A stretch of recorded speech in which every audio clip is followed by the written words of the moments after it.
바울 이런 제목으로 전하겠습니다. 사도행전의 대주제는 또 암송요절은 1장 8절입니다.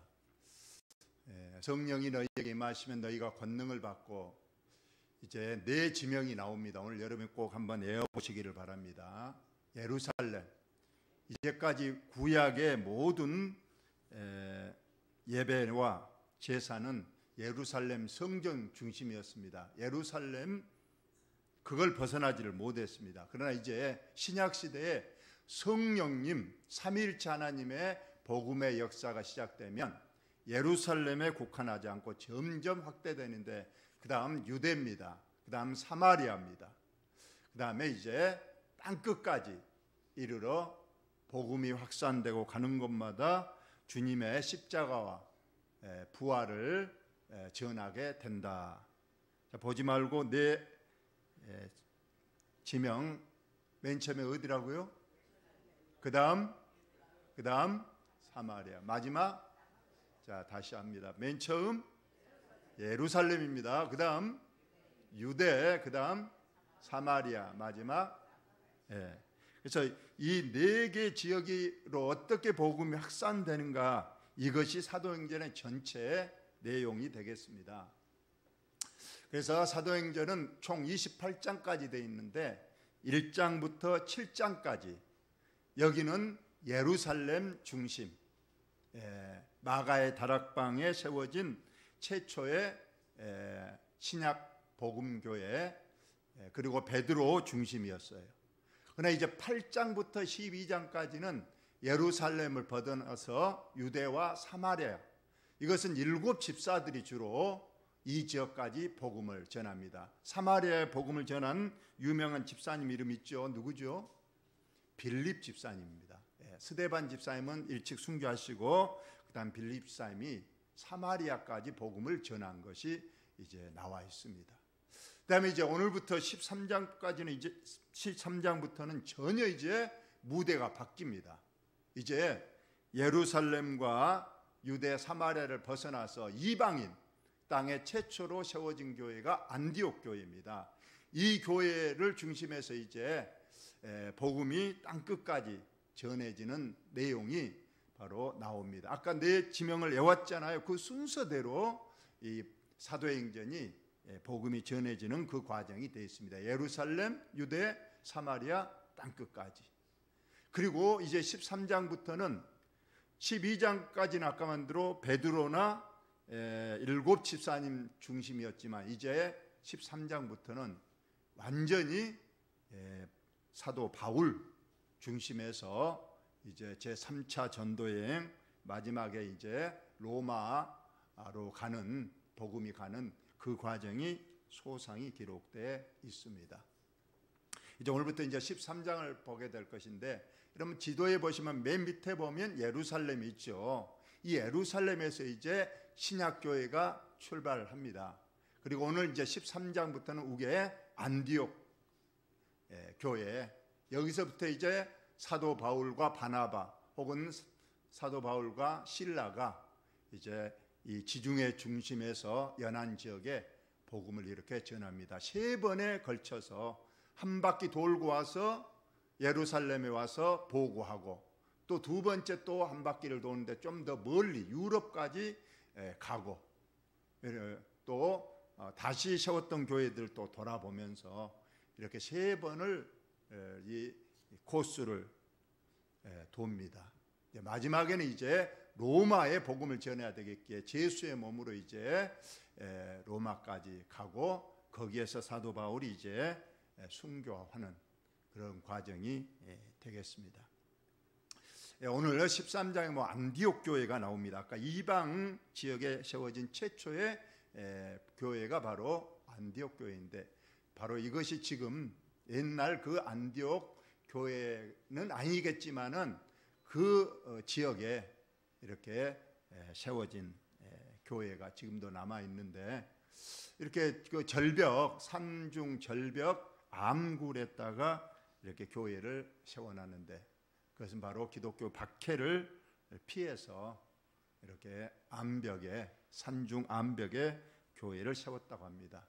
안타까운 소식은 이번에 튀르키예 강진 때 이 교회가 바로 이 지역이 바로 시리아 지역인데 바로 이 지역의 강진 중심이어 가지고 이 교회가 아마 이번에 흔적도 없이 이제 묻혀버렸다고 하는 그런 소식도 있습니다.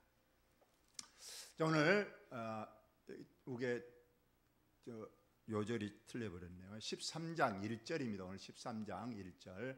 안디옥 교회에 선지자들과 교사들이 있으니, 아까 최초로 이방인 땅에 세워진 안디옥 교회에 이제 일꾼들, 중직자들 이름을 5명을 기록하고 있습니다. 여러분 좀 눈여겨봐 주시기 바랍니다. 일꾼, 중직자가 선지자, 교사들. 선지자는 이제 하나님의 말씀을 전하는, 오늘날로 말하면 설교자를 말할 것이고, 교사들, 가르치는 사람입니다.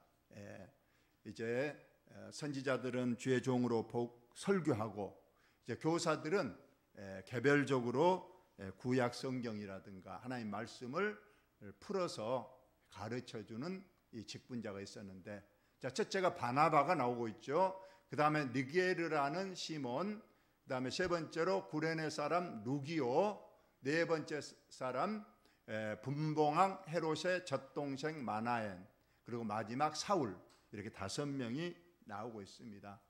어떤 사람인가 우리가 보면 바나바, 바로 안디옥 교회 담임 목사님이십니다. 이 바나바는 실상은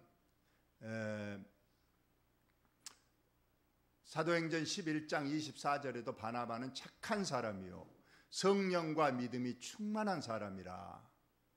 이 바나바가 너무나도 착하고 성령이 충만하고 믿음이 충만해서 이제 이 사람 보고도 많은 사람이 주께 돌아오는 역사가 있는 그런 사람입니다. 늘 우리도 강조하지만 실상 교회는 우리 신자들 오면 절대 사람 믿지 말고 하나님 믿고 교회에 나오라, 그렇게도 말을 하지만 믿는 사람은 안 보이는 하나님보다 먼저 믿는 우리들을 보고 그 믿음의 결정을 하는 경우가 많이 있습니다. 그래서 우리가 항상 조심해야 되고, 우리가 믿음의 본을 잘 보여야 전도의 문이 더 열리는 걸 보는데, 이 바나바 한 사람 때문에 오르모니까 큰 무리가 주께 더해지는 역사가 있었다고 말합니다. 또 바나바는 교회에 토지를, 값비싼 토지를 교회에 이제 헌금으로 낸 사람입니다. 여러 가지로 이제 바나바는 여러 가지로 믿음과 성령이 충만하고 또 세상 사람들로부터도 칭찬을 받는 사람이었기 때문에 이 안디옥 교회가 이방 땅에 세워졌을 때 예루살렘 교회에서 이 안디옥 교회에 주의 종으로 누구를 보낼까? 그런데 참으로 이상한 것은 지금 예루살렘 교회에는 예수님의 12제자가 있습니다. 물론 가룟 유다가 자살하고 거기에 우리가 더해지는 사람에서 12명이 있었습니다. 충분히 그 사람 중에서 보낼 수도 있었어요. 아니면은 7집사도 있었잖아요. 물론 스데만 집사는 순교했지만은 나머지 6집사가 있습니다.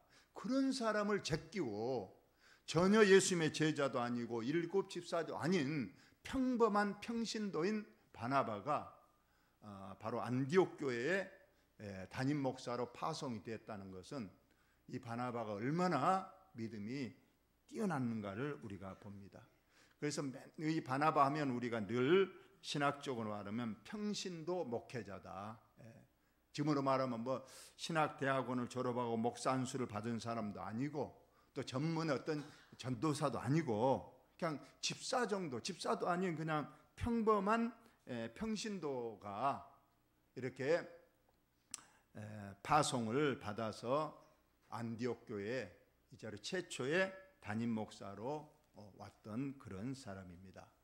두 번째로 보니까 니게르라는 시몬, 이렇게 나옵니다. 근데 이 니게르라는 것은 니그로, 흑인이란 뜻입니다. 즉 아프리카 출신인데 이 시몬은 일반적으로 성경학자들이 누구로 보느냐? 여러분 예수님의 이 앞전에 우리가 그 고난주간에 설교를 했는데 구레네 시몬, 예수님의 십자가를 대신 지고 간 사람이 시몬입니다. 그리고 구레네라는 건 아프리카의 한 지역을 말하는데 그 흑인인 시몬, 그래서 이 시몬이 바로 예수님의 십자가를 대신 진 구레네 시몬으로 그렇게 일반적으로 알려지고 있어요. 그러니까 원래 구레네 시몬은 억지로 예수님의 십자가를 졌어요. 전혀 예수님에 대해 모르는 사람이었는데 십자가를 지고 가면서 예수님을 가장 가까이서 봤고 예수님의 피와 땀, 그 고난, 그걸 다 가장 가까이서 본 사람이잖아요. 그리고 예수님이 십자가에서 운명하실 때 그 밑에서 자세히 가장 가까이서 지켜본 사람이었습니다. 그래서 그는 바로 깨닫고 주의 복음을 받아들이고 이제 기독교인이 됐는데, 그 아들이 두 아들이 있었잖아요. 누가복음에 보니까 또 마가복음에 보니까 알렉산더와 룹보의 아버지. 그래서 알렉산더 룹보가 나오는데 로마서 16장에 그 아들의 이름이 나오잖아요. 룹보의 어머니. 룹보의 어머니면 누구겠어요? 시몬의 아들이 룹보와 알렉산더니까 룹보의 어머니 그러면 누구겠어요? 구레네 시몬의 아내잖아요. 구레네 시몬 아내.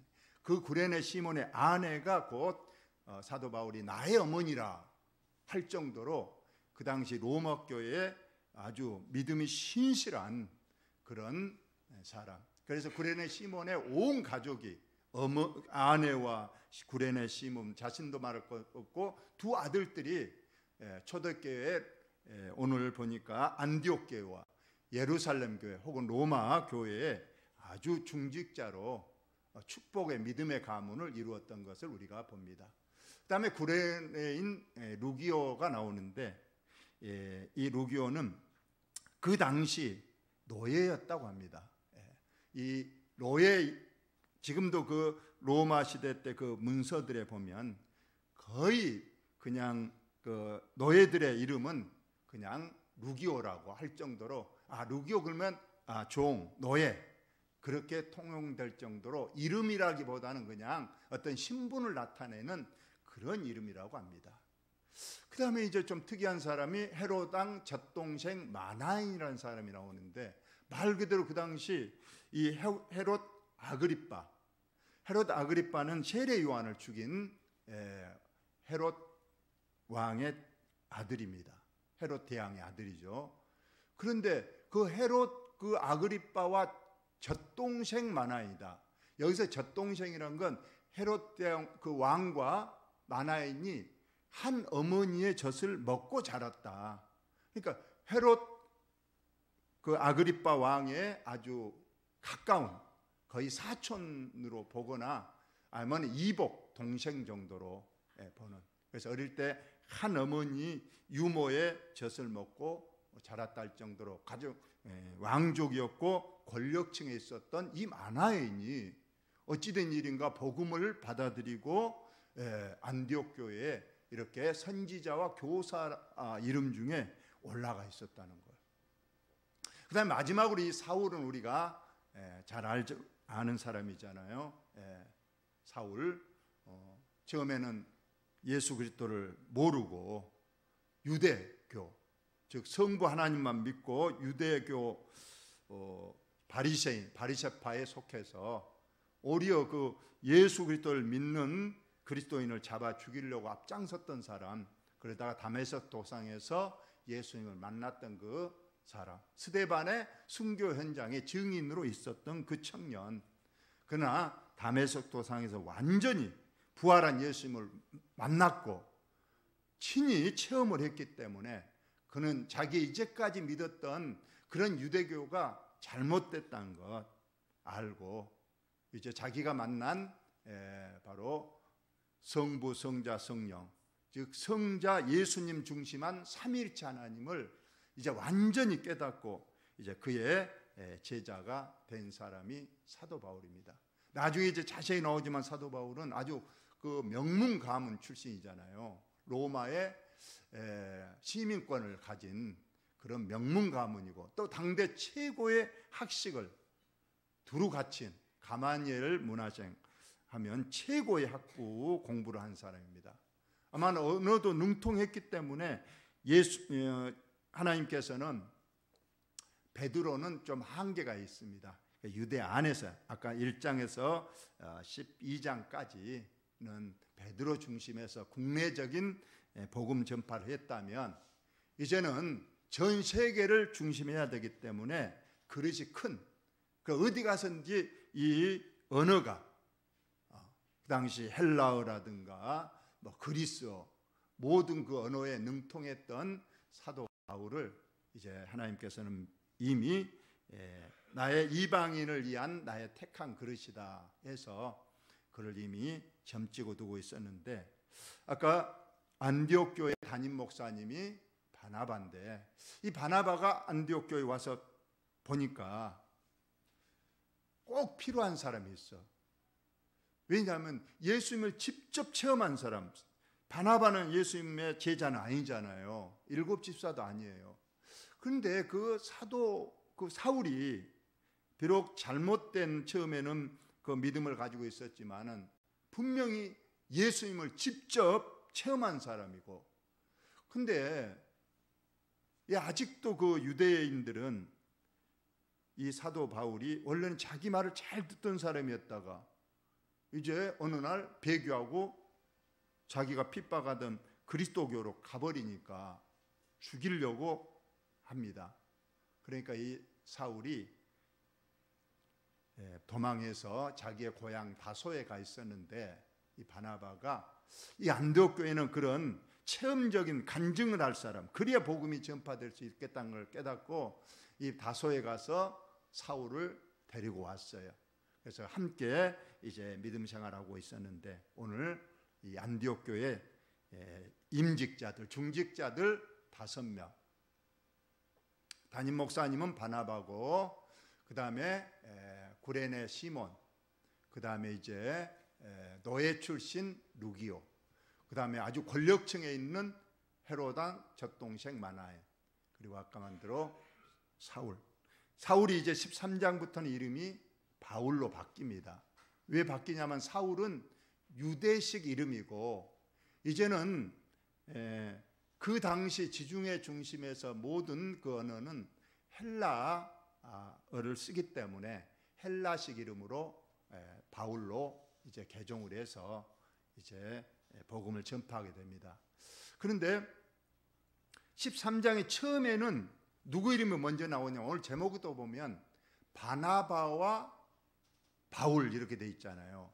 그러니까 바나바가 담임 목사님이고, 또 이 5명은 그냥 어떤 순서냐, 이 5명의 그 이름 순서는 실상은 그 중요도, 직분의 중요도에 따라서 이 그리스 순서에 의하면 그렇다는 거예요.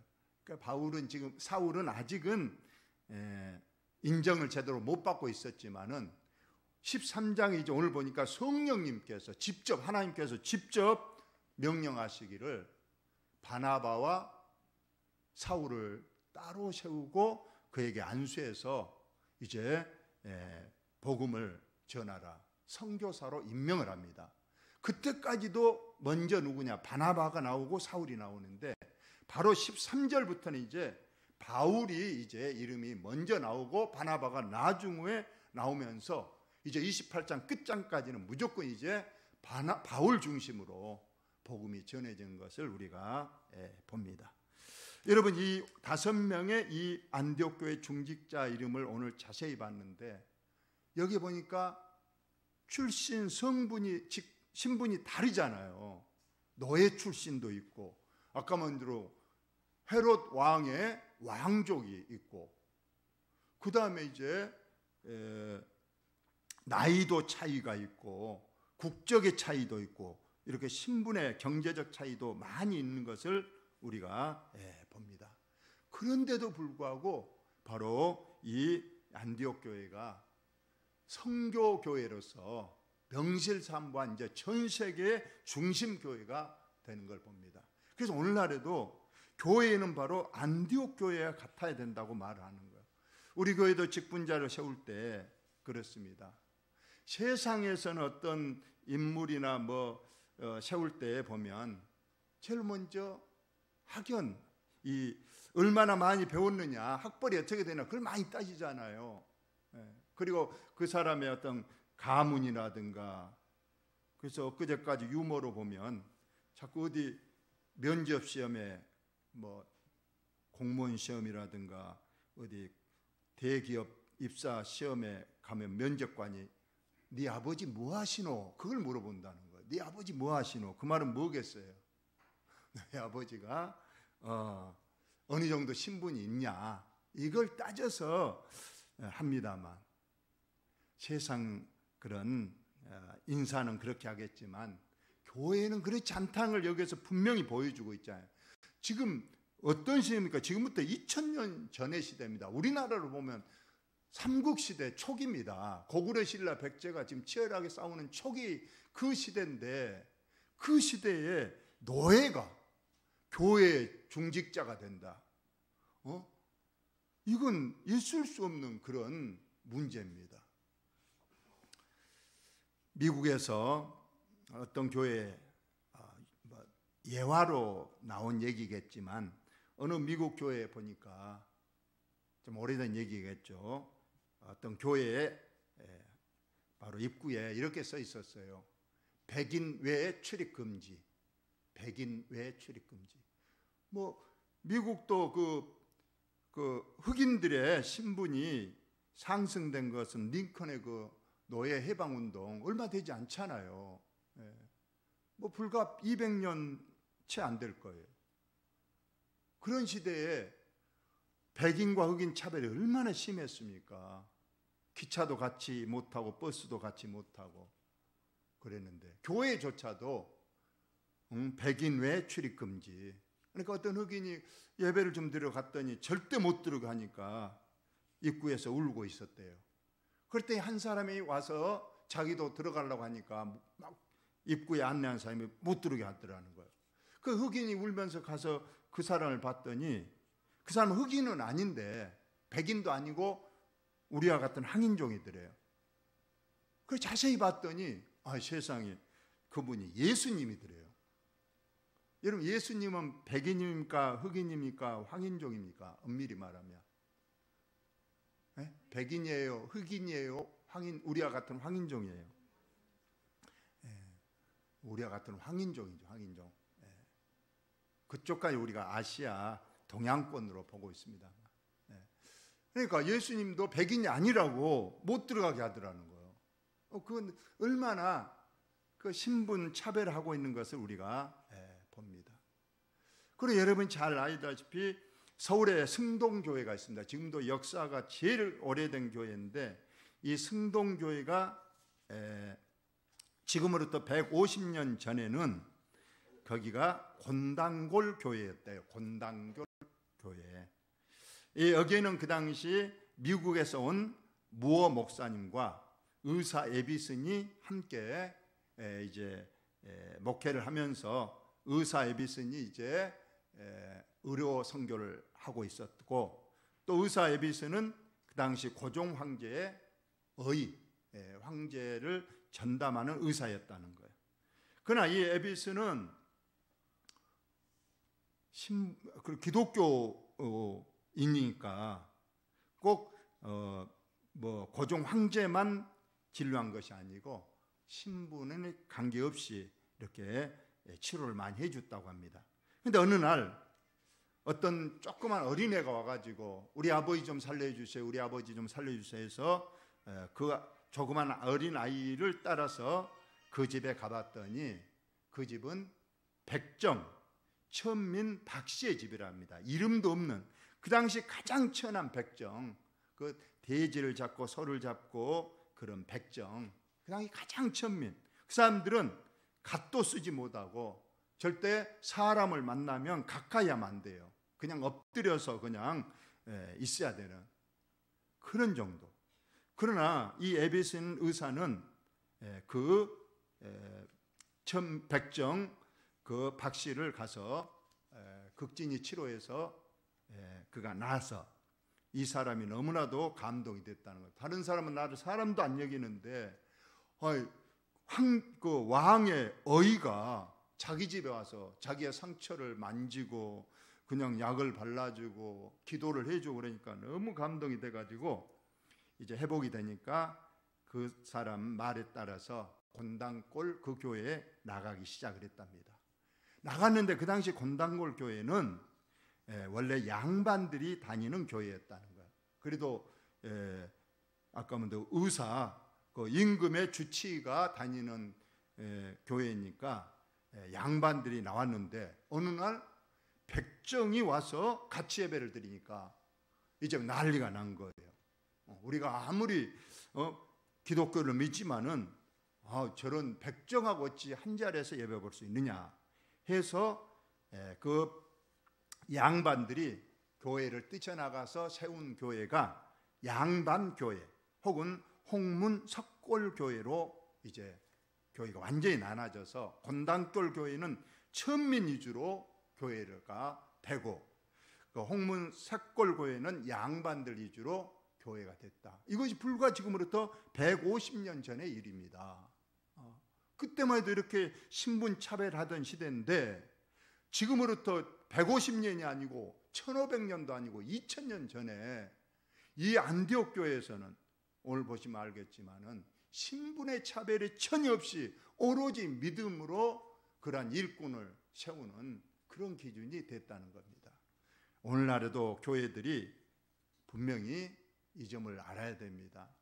교회는 절대로 가장 먼저는 우리 예수님의 그 사랑 정신, 그 당시 예수님 당시에도 가장 천대받던 창녀나 매국노라고 사람 대히 안 받던 그 세리들, 이런 사람들과 친구라고 소문이 날 정도로 우리 예수님 신분에 전혀 관계하지 않고 이 하나님의 사랑을 베풀었던 것을 이 안디옥 교회는 알고 우리 교회만큼은 절대로 세상과 같은 그런 신분 차별 그런 거 절대 두지 말고 우리 교회 와서 진실한 믿음만 가지고 우리 일꾼을 세우자 해서 오늘 5명의 이렇게 중직자가 세워지고 이 교회 이제 오늘 보니까 하나님이 역사하십니다.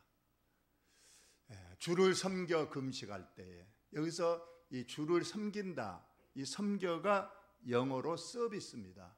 우리가 서비스란 말을 많이 하잖아요. 서비스는 우리가 사람 사이에서는 봉사하다 이런 뜻이고 하나님한테 서비스한다는 것은 예배하다는 뜻입니다. 그래서 영어 성경에서 예배는 서비스로 이렇게 분명히 되어 있습니다. 그러니까 이렇게 주를 섬긴다는 것은 예배하는 거예요. 우리가 하나님의 가장 큰 일은 예배하는 일입니다. 오늘 저녁에도 참 마음이 아픕니다. 3일 밤에 여러분 주위에 보시면 오늘 안 나온 사람들이 정말 하나님이 이해할 수 있는 이유로 안 나온 사람이라면 하나님도 이해하실 거예요. 그러나 하나님이 이해하지 못하고 서운해할 정도로 분명히 나올 수 있는데 안 나온다. 그것도 중직자가 그렇다 그러면 이건 상당히 우리가 또 이 말로 또 뭐 다른 뜻을 한 것은 아니니까 우리가 주를 섬기는 일, 예배하는 일에 우리가 최선을 다해야 됩니다. 그리고 이제 이렇게 임직자를 세울 때는 금식하면서 이렇게 교회 예배 드릴 때 하나님께서 나타나시잖아요. 성령님께서 이르시되 왜 성령님께서 나오셨을까요? 성부도 하나님도 있고 성자 예수님도 있는데 성령님이 나오셨는가? 이제 우리가 사도행전에 이제 성령님이 강림하신 오순절 사건 이후로는 이제 성령 하나님 중심이 되고 그래서 사도행전은 다른 말로 성전 행전이다. 모든 일을 성령님께서 주관해서 주도해서 이제 교회를 통해서 역사하신 내용이 나와 있는 거예요. 성령님께서 이 멋진 교회에 이렇게 참 멋있는 그런 세상과 같지 않고 교회 안에 믿음 중심으로 이렇게 중직자를 세우고 교회가 사랑으로 하나 되고 이런 걸 보시고 성령님이 나타나서 말씀하십니다. 내가 불러 시키는 일을 위하여 내가 너희 교회 중에 시킬 일이 있다. 뭔 일입니까? 2 사람 바나바와 사울을 따로 세우라. 아까 5명 중에서 2사람은 따로 세워라. 두 사람 바나바와 사울을 따로 세우라. 이런 바나바는 거기 담임 목사님인데 우리가 생각하기에는 그래도 담임 목사님은 계속 있고 그 밑에 4사람 중에 2사람 정도 보내면 좋을 것인데 성령님 하나님께서는 전혀 다른 거예요. 우리 생각은 전혀 다르잖아요. 그냥 담임 목사님 너하고 그 다음 맨 꼴찌에 있었던 이 사울 이 청년을 따로 세우라. 이거 말씀하시면서 이에 금식하며 기도하고 2사람에게 안수하여 보내니라. 어디로 보냈겠어요? 이제 결국 지중해 중심에서 이제 복음을 전하라고 최초의 선교사님 2사람 바나바와 사울을 이제 안수해서 이제 안디옥 교회에서 보냅니다. 이것이 오늘 말씀입니다. 결론을 말씀을 드립니다. 교회는 제가 늘 말했지만은 절대 차별이 없어야 된다는 것. 실상은 목사님, 장로님, 권사님, 안수집사, 집사, 성도 있지만은 절대 이건 계급이 아니고 이건 위계도 아닙니다.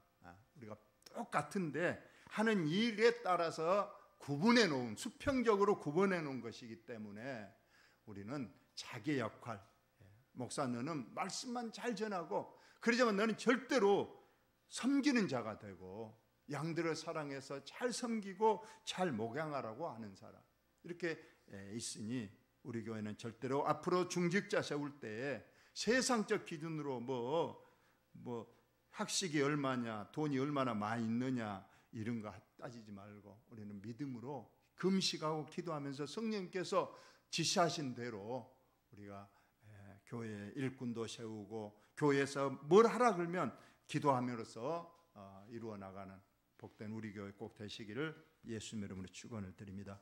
하나님 우리 아버지, 오늘 또